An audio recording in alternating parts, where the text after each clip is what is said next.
to the Unfiltered Trainer podcast. I am your host, Gina, aka Gina Marie Fit, and today we're going to talk about being the silent successor, how to have work-life balance when you are a high achiever. But before we get into today's episode, we're going to do a little status update, keep you in the know. I know people love the personal side of this podcast, and I always want to keep it fun and informative and real. If you've been following me on social media, you know some things have been occurring, and I have had some new ventures. Next week, officially on the next podcast episode, I should be able to announce what exactly happened last week. It's like 2024, the entire universe has aligned, and it feels like the world was like, okay, she's done the work. She's put in the time, like let's let her win for once in her life. And I'm super excited to share with you guys what is coming. Also, if you're in the Tampa area, I know the idea of me opening up training classes, doing my booty classes. These are all things that have been on my mind, honestly. I know I get a lot of DMs about it. And so it's something that will be occurring. I will not give a time frame on that just because it's contingent upon us opening BFT. And so once BFT is up and running and we have a consistent schedule and system, then it's game on for all of these other ventures. So I am just taking my time, getting things right, and just doing the absolute most, which is why this is important for today's episode. A lot of people requested a podcast about work-life balance and how, when you have big goals or you're somebody that's doing a lot, how can you find the appropriate balance in your life to achieve everything you want to achieve without burnout? And I think something that's super important is recognizing the fact that the reality of being like an alpha female, a boss, a higher achiever comes with a lot of stigma. We tend to dominate in groups. We tend to be strong, confident, hardworking, sarcastic, powerful, playful, while at the same time being intelligent, intellectuals, problem solvers. Natural traits that also come with, sadly, the factor of being intimidating. And when you are a natural leader, some people can see that as competition instead of embracing it as an opportunity to link arms, and instead of competing with each other, being a sense of providing a sense of community and helping each other succeed in all avenues of our life. And I feel like that's something that's really hard in today's culture, is just the fact that even though it is 2024 and we have come so far, we have a significant distance to go because there's so much stigma around high performers and people who are doing the most. And with that comes a lot of negativity, conversations, drama. People don't necessarily want to see you win. And when you're a genuine, kind-hearted person, that can be really hard to stomach. And so people who are high achievers tend to struggle with rest and downtime because they struggle with prioritizing their own personal needs. And this can actually become dangerous when you start to approach your personal life the same way you approach your business life. Meaning in your business life, you're gung-ho, do the most, get everything done, super booked calendar. And then if you apply those same principles to your personal life, that is where burnout comes into play. And so something that's really helped me in the last 6 months is I have transitioned from 2 roles, a different job, into my new role, a new business venture. I now am the founder of a charity collaboration organization, and we have this wonderful podcast. Something that's helped me the most is becoming what I call a silent successor, being a silent boss. Sadly, because of my experiences in Tampa, they have positively and negatively shaped my interactions and my desire to be on social media in the sense of promotion or celebration of things I've accomplished, because it's really difficult when people can't be genuinely happy for you and you find out that people mock you or make fun of you or they speak ill about you. And here you are just trying to better your quality of life and achieve things that, because of where you come from, you never thought were going to be possible. And so something that's really helped me is being selective with the information I share to protect myself and my progress. And I've chosen to keep my circle small and limited when I'm doing anything, or, if I'm interviewing for something or applying for something. I don't let people know. And so it was really funny last year when my life was just like falling apart and things were just not good. It might have seemed like to people that I was just complaining and I, just wanted to be like, woe is me. In reality, I was secretly taking interviews and applying to jobs. I had gotten 4 different offers from 4 different fitness companies. And then I had taken the steps behind the scenes to expand my charity organization. I was already preparing to launch the podcast. And then there was one more avenue that I was seeking to pursue that I officially just found out went live last week, and which is what I'll probably share on the next podcast. So what people saw from the outside was just me sharing my valid opinions and emotions, and might have seemed negative. I was just sharing how I felt, but behind the scenes, I was grinding harder than I ever have, because in July and August, I'd really struggled with my mental health. And if you have not listened to the birthday episode, it's the episode I tell everybody to listen to, because it gives you a lot of perspective on who I am, where I've been through, and what I was going through last year. There is a point in which I truly couldn't see the light anymore, and I didn't think I was going to survive. And then, because life has this funny way of putting things into perspective, I was hit on my driver's side by somebody going 70 miles an hour and sustained a traumatic brain injury that I am still trying to recover from 6 months later. And so this first year is really critical after a brain injury, and something I had to do was really limit my social interactions and prevent overstimulation, which is another reason why I have really been what I call a silent successor, because I really have to protect myself and my energy. And one of the other benefits to being this type of boss is that you get to call the shots step by step. When you're talking a lot about something, it becomes less exciting, in my opinion. I feel like when I look at people who have really big goals and dreams, obviously there's nothing wrong with that. But even myself in my young mid 20s, I would talk a lot about all these things I wanted to do, what I wanted my ideal life to look like. I was a vision boarder at the time, and those things are great and they're very helpful. But I was so focused on making my vision board look cute that I wasn't necessarily establishing a vision to make my vision board happen.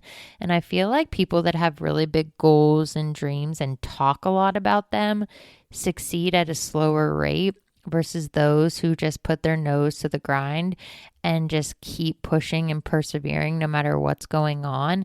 And because they're talking less and boasting less, they succeed more. And I feel like when you talk a lot about something and then there's no tangible portions or actions, there's nothing people can see, the excitement dies down and the belief also dies down. And so I feel like when you talk less and act more, the excitement remains for those around you, but for you, you will succeed at a higher, quicker rate.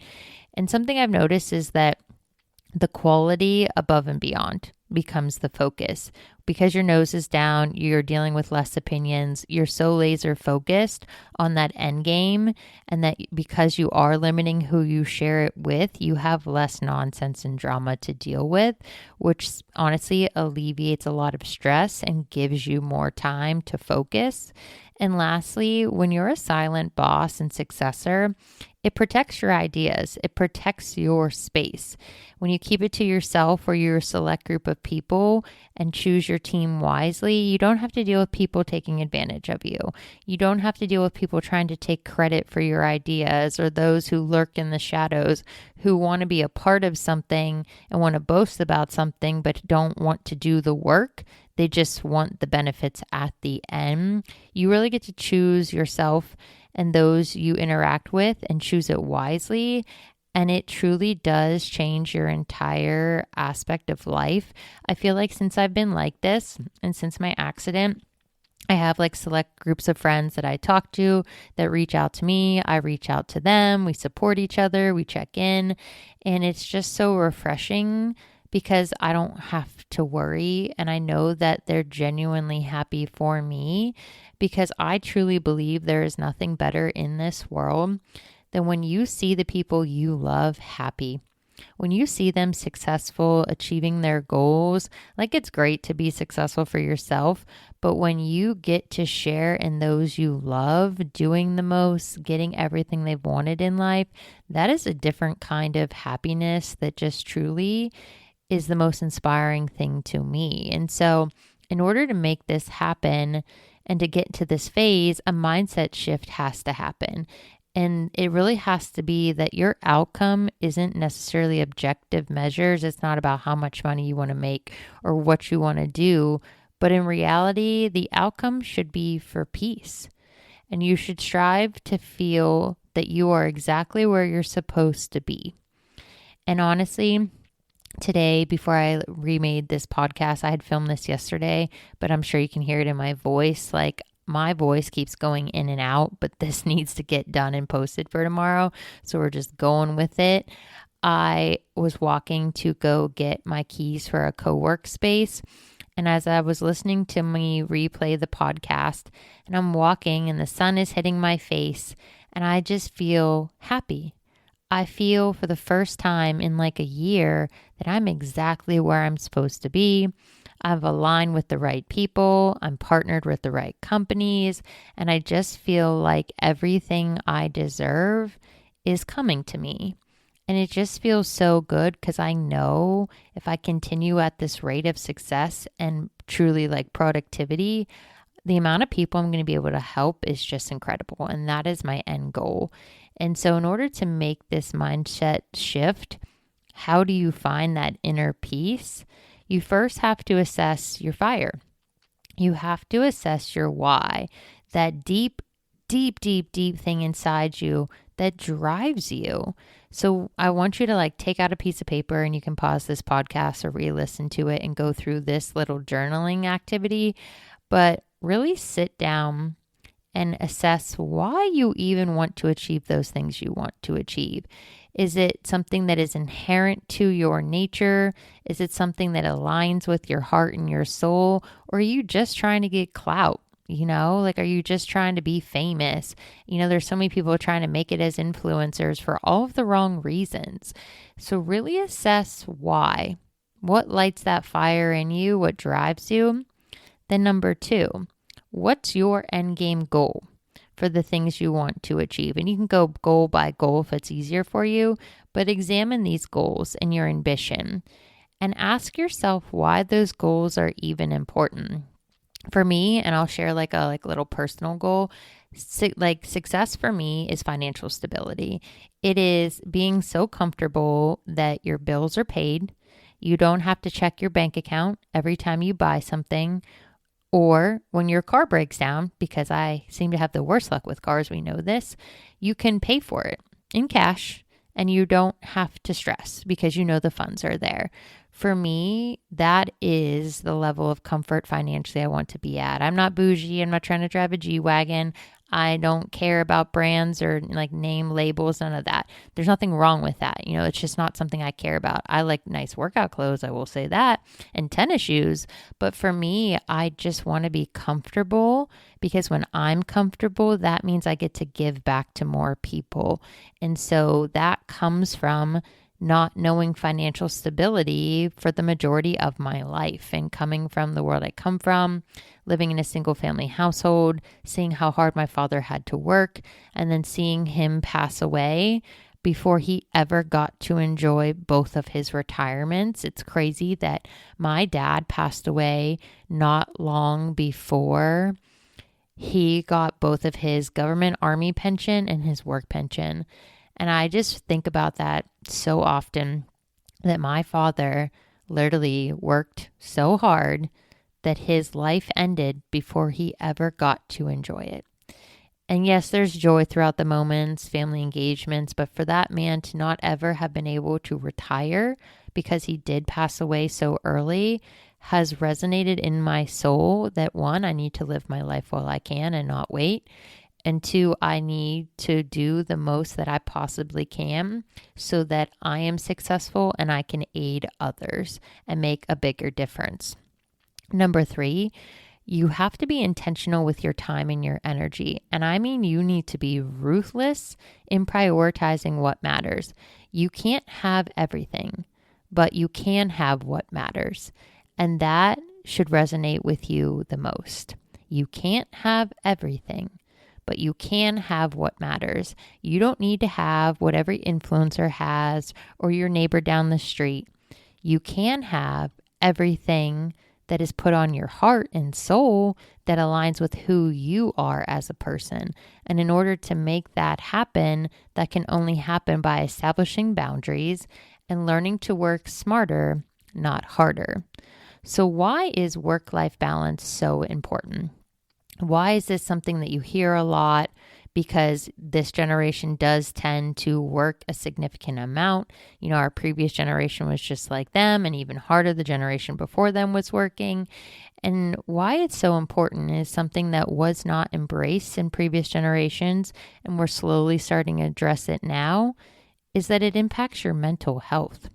Stress in the workplace is unavoidable. If you are dedicating too much time to work and you find that you don't have enough time to unwind, your stress can become unmanageable. It can negatively affect all aspects of your life, including your mental health. So if you are feeling overwhelmed at work and you don't feel like you have enough time to deal with your responsibilities, you may bring that home with you. And then as a result, it has a negative ripple effect because it affects your personal relationships, your romantic relationships, and it only further exacerbates the problem. Number 2, it will impact your physical health. Apart from impacting your mental health, stress that is induced from work-life imbalance can also lead to a variety of health issues. It has been a known issue for high-achieving, high-stress people that they have cardiovascular disease, musculoskeletal disease, and psychological disorders. And so it's been reported in so many studies that work-related stress is the factor in some forms of ulcers, cancers, and impaired immune function. Something when I used to work like a ridiculous amount of hours when I was like post-grad, I would always get sick. And it's because I was working so much. I was never sleeping. I was eating terribly. This is back when I had candy for dinner. Anybody that knows me well knows those days of my life. I was always sick. And I was always unwell. And even when I would work out, I just always felt exhaustion. And it's because I didn't have work-life balance and I was compromising my immune system and causing stress to induce. I had ulcers back then. As a result, I could not function, and then I wouldn't want to socialize because I was exhausted. And then every Sunday night would come around and I wouldn't be able to fall asleep because I would be so disappointed that I wasted my weekend. And then here's another work week coming up ahead that I'm going to be disappointed because I know I'm not going to find joy. So having that healthy work-life balance, it doesn't just reduce your stress, but it can aid in preventing disease when you prioritize your health, including routinely exercising and consuming a nutrient-dense diet. Number 3, it does impact your job performance. And being in a leadership role, I can tell you, is really hard, especially when you're in charge of your peers, because you see your peers in yourself, honestly. And when you see them and their poor work-life balance, it does have serious consequences for their job performance.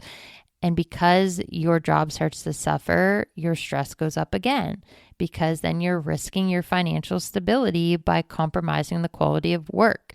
And if you're overstressed and you're having issues at home and you're bringing those to the job, or vice versa, you are going to compromise your safety and security at your job. And there's been multiple studies that have been done about this that talk about stress and other work-related issues and how it affects mental and physical health. And it's been said that employees are only performing around 72% of their full capacity because of these issues. And so you've got people that are missing multiple days of work a year because they are unwell, they're calling out, they don't have this balance, and as a result, it negatively affects all aspects of their lives and then risks their job. Lastly, it can negatively impact your relationships, whether that's romantic or friendships. And it might seem obvious, but when you have a work-life balance that is imbalanced, it causes problems far outside of your job. And it's been said that there's around 70% of people that have work stress, it affects their home life, and 62% of people have been said that it negatively impacted their relationships. Y'all, that's more than half the population here. So if you're stressed by work and you're spending too much time on it, then you don't have adequate time for yourself and your loved ones. Your emotional capacity is completely defeated. So then you can't be present when you're in conversations with people that you love. And as a result, it may seem that you don't have compassion or you don't care. And so finding that healthy work-life balance will be the game changer for all aspects of your life. So by now you're probably saying, okay, Gina, that sounds wonderful, but how do we find work-life balance? A bonus tip, and I know this is not always easy because if you know me, I spent the majority of last year trying to find a new job. And then when I thought I was going down the avenue that I wanted, I ended up getting the job I have.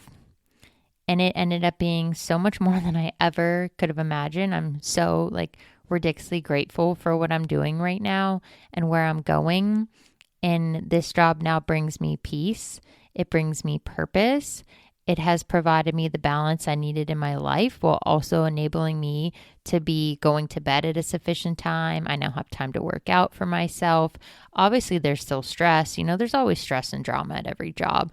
But no matter what you're doing, there's always going to be little things, interactions. But my system right now between BFT and my PRN healthcare job, it's a sufficient balance financially, providing me stability, and it's enabling me to also have time to work on the things I want to work on, like my podcast, now this new avenue of online coaching that you're going to hear about, and then my charity collaboration organization.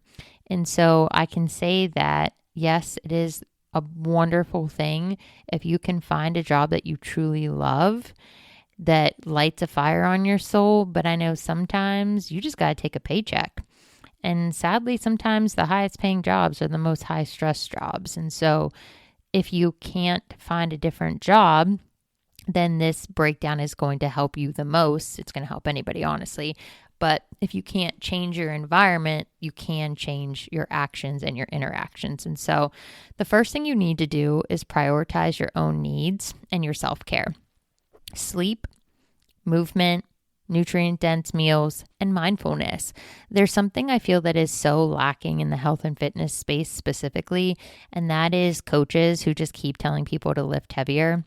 I can't tell you how much of a pet peeve that is for me, that the answer is always just pick up a heavier weight. And then you see these people looking a fool because they can't even actually achieve the full available range of motion to elicit a proper muscle contraction. And then you have people just shouting at them to lift heavier in these classes that I've been taking. And I just am looking around at the room and I'm just this is not it. But when you're taking the class, you can't say anything. You really do have to find a healthy system that works for you and it works with you. There's nothing worse than having unrealistic expectations with your fitness goals, and then you set out to try to work out like 5 times a day, and you only get 2 or 3 days in, and now you feel like a failure in the gym, and it's just one more thing you're not excelling at. Anytime I work with a new client, we always start out at 3 days a week. So it's realistic because those 3 days could be done at any point in the 7 days of the week, and really lays the foundation for success. And so when you talk about prioritizing your own needs, make sure that those are solid. And that if you're like me, I need 8 hours of sleep, I'm getting 8 hours of sleep. And when my time comes that I have to lay down, if I'm in the middle of a conversation or somebody texts me, it can wait till tomorrow because I have to respect that I need 8 hours of sleep. Number 2, and if you listen to the recent podcast, you'll know, is boundaries. And there's a reason why I filmed that podcast first before doing this one, because if you don't understand the importance of setting and establishing and then enforcing boundaries, this work-life balance will not exist. You need boundaries in work hours. I highly recommend, especially if you work from home, like I'm sitting at my desk right now, you have a dedicated workspace so that when you are working from home, you sit at your desk, you're there to do work. And then when you remove yourself from that desk, that is your personal space. You need to have boundaries also with technology and social media. And lastly, you have to learn to freaking say no. I can't tell you how empowering it is to, when I don't want to go somewhere and I don't want to do something, I just say no. And no is a complete sentence, and no does not mean that you have to have an explanation. It's really empowering when you just say, no, that is not something I want to do. And then you don't compromise on it. Number 3 is time management. And I don't mean to sound like a jerk when I talk about this, but if you are somebody that has big goals and dreams and you have poor time management, you're always going to be behind. You will always be stressed. You will always be burnout, because if you can't manage your time, you won't be able to manage your success. So the first thing you need to do is prioritize your tasks. Every single day I write out my task list, and it's from the most important prioritized things to the least. I have a system for time. So if I have an interview at 9, an interview at 10, a meeting at 11, they have set times, durations. They also have things that are a necessity. Those meetings have to happen. Those interviews have to happen. And then as the list goes down, the tasks get less important, and the ones that can be moved to the next day can be moved. But my goal is to get that list done in the time allotted, and I can only do that when I prioritize my needs of what's most important. And then what you do is you take those tasks and you make them into smaller, more attainable, achievable steps. And that will help decrease your overwhelm, because if your goal is to create a social media campaign and you're just thinking at this whole end game of this brand you're trying to establish, instead of breaking it down into daily tasks, daily videos, content ideas, scripts, music, you can make it a lot more simplified by breaking them into smaller, more attainable, achievable steps. And if you're anything like me and you're old school, I have a pen and paper planner and a to-do list. And I love, love, love when I get to check something off. It just reignites a fire and gets your little endorphins flowing because you feel like a baddie because you got something done. And then you feel ready to achieve the next step. Number 3 is to limit multitasking. I know everybody thinks they're a pro at multitasking and they can get all these things done. Reality for a lot of people, when they multitask, their actual tasks they complete are half-assed. When you look at things and you multitask a lot, you'll find that those are the same team people that you have on your team members, that ask a lot of questions. They have to re-ask questions. They have to re-ask for things that should have been done or when deadlines are. I've noticed this over like literally my entire duration of my existence, because healthcare, when you work in healthcare, you're on a team. And those who multitask and don't complete their tasks well is because they have poorly managed time and they're not focused on one task at a time. So even though they are completing like 3 tasks at once, all 3 tasks have like crap results, honestly. And so you can, to improve this, utilize productivity tools. There's obviously a million and one apps for everything. And if you're like me and you're sick and tired of technology controlling everything, I literally just set timers. And like when my timer goes off and I have like 60 minutes for that meeting's done and over with, and that's it. And it's on to the next thing. And I have to respect my time so that other people respect my time. And last thing in your time management, schedule breaks. Especially if you're working from home. I know it seems like the best thing on the planet, and it honestly is a good time. Like, I am loving this environment I am in this safe space I have created that is my home. But it's also really important to move and to change things up. And so make sure you're scheduling meals throughout your day. For me, it's literally bathroom breaks when I was a healthcare worker. When I did home therapy, I would go all 8 hours without a bathroom break because I didn't have time. I could not stop to eat lunch. Like, I would just eat in the car between patients. And that is just the poor system that is healthcare. But make sure you schedule breaks. I've been doing a mid-afternoon walk where I clock myself out, and I'll take like a 30 or 45-minute walk. And it truly re-energizes my brain and helps me get through my afternoon work tasks so much faster. It just changes the quality of the work you're doing. Number 4, and we talked about this a little bit in the beginning, is establishing a strong supportive network. A small group of people that you can be open about your struggles. They're like-minded. They understand that your goals are XYZ and that they are willing to offer support to you and that you're willing to offer support to them. And lastly, and this is going to be kind of like a bit of a tangent, evaluate yourself, please. Evaluate who you are as a person and evaluate the way you conduct yourself.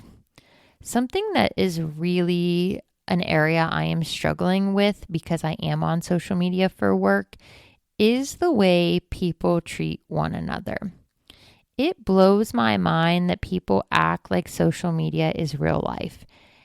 It is just the weirdest phenomenon, I feel like, that people are so inundated with social media and watching other people's lives that instead of engaging with them, they're just silently watching them. And it's weird because they're silently judging them. And that's what gets me like fired up. And I'm going to go on a tangent here. The best way to explain this is what I call the Taylor Swift phenomenon right now. And if you don't like her and you're rolling your eyes at me right now and you're about to turn this podcast off, don't you dare. Because this is something that I feel like specifically as women in business, women who are leaders, women who are very successful, this is really concerning of what's going on right now. I'm not a Taylor Swift music fan. I don't care for pop music. I don't care about love songs. I don't care about who somebody's dating. None of that stuff's important to me. But that's my personal opinion. And that is my personal choice. What I can get behind is that she is a female who has been working her entire life to get to where she's at. Yes, she has a lot of money, but have you ever thought about this? She's a singular billionaire. She's not some corrupt corporation. She's not some generational wealth where the company was given to the next family member, to the next family member. This singular person busted her ass since she was a teenager. And yes, now she is a billionaire. And people say, well, she has too much money. Okay. Do you know what she does with that money? She didn't just have a wonderful real estate portfolio. Specifically when she came to Tampa and I learned how much money she donated to local organizations, I was like, okay, I can get behind her. She does that everywhere she goes. When her tour came to an end last year, the bonuses she gave, when's the last time your company gave you a sufficient bonus? Hell, when's the last time your company gave you a sufficient raise where it wasn't just 1 or 2 or maybe 3% if you're lucky? She does the absolute most as a human being. When that tragedy happened at the Super Bowl parade, do you know she was the first one to donate to that family? She doesn't even play on the team. And everybody's so hateful when the NFL posts her and they're like, I just want to watch a football game. Why do I got to watch Taylor Swift? Because Taylor Swift turned the NFL around last year. Do you know they love her because she helped their ratings, their sales skyrocket. And when she would wear something of a smaller business, that brand would go viral. She uses her influence for the positive. And I know people get so caught up in politics anymore because it's so freaking weird that your political affiliation is now your personality. And I know people hate her because she's had, she stood up for women's rights, abortion, a lot of hot ticket issues. But as a female to another female, and I know a lot of women listen to this podcast, Taylor's not going to hear your nonsense. She's not going to hear you running your mouth. She's not going to see your hateful posts on social media. But you do know who is listening? Your family, your children, your nieces, your friends. Anytime I hear somebody denounce another person, mock them, mimic them, make fun of them, I take a step back from that person because it's extremely alarming. If they're that comfortable talking about somebody else, I can only imagine what they're saying about me. And it's always people that are in a place of insecurity, that they judge other people. We had talked about this, how people project their own insecurities and issues onto others. But I just look at this person who is doing the absolute most as a human being. She's trying to utilize her power and stature in the best way she possibly can. And yet she is being dragged every single day.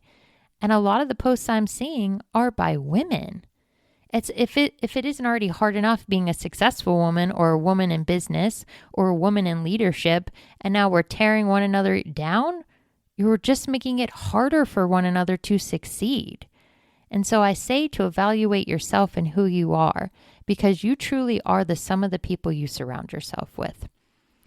And if you're not willing to trade places with the people in your life, it might be time to lessen your circle and really focus on yourself and take an introspective approach to your life and look at the areas that you're not happy with, that aren't sufficient, and look at the way you act. The thing that's holding you back the most could simply be yourself.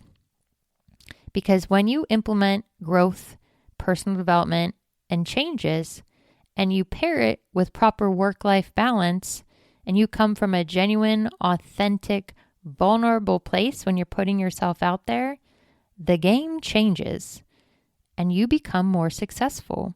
And then you were rewarded by the universe and things start to happen for you. I am living proof that in literally a matter of 4 months, my entire life has been flipped upside down, and look at where I'm at right now. I am literally able to stand up with my head and my shoulders back, proud of how I've handled myself in the situations I've endured in the last 4 months. And I am so grateful for everything that's happening to me that my focus is, what can I use this situation and this status? What can I do with this? Who can I help as a result? And how can I be a source of inspiration and empowerment and support for those in my life? The reality is, life is best when there is community over competition. And that's only possible when we decrease the drama, we decrease the hate, and we emphasize and support the growth of all those that are around us. So today and moving forward, maybe you give a little grace to the person before you go drag their name, before you go talk about somebody or make fun of somebody or talk about something they post on social media. Maybe you give that person a little grace, because you forever are going to be reminded on this podcast, and I remind myself, that we don't know what somebody's going through. We have no idea. You only get to see a small percentage of that person's life, especially on social media. You have no idea what that person's going through, and your words can hurt, and they have action, and they matter. So choose yourself and those you surround yourself with, and take time to evaluate your circle. It may just be the one missing link as to why you can't get to where you want to go, because you constantly reverberate back to actions and others who aren't the type to move forward. So as you're trying to figure out your work-life balance, look at your inner circle and ask yourself, would I want to trade places with these people? If not, you know what you need to do. All right, y'all, stay tuned. I hope you found this helpful. I hope you found it informative, and I hope you had tangible tips and tools that you can utilize to find sanity, joy, and happiness in this new year. We will chat soon.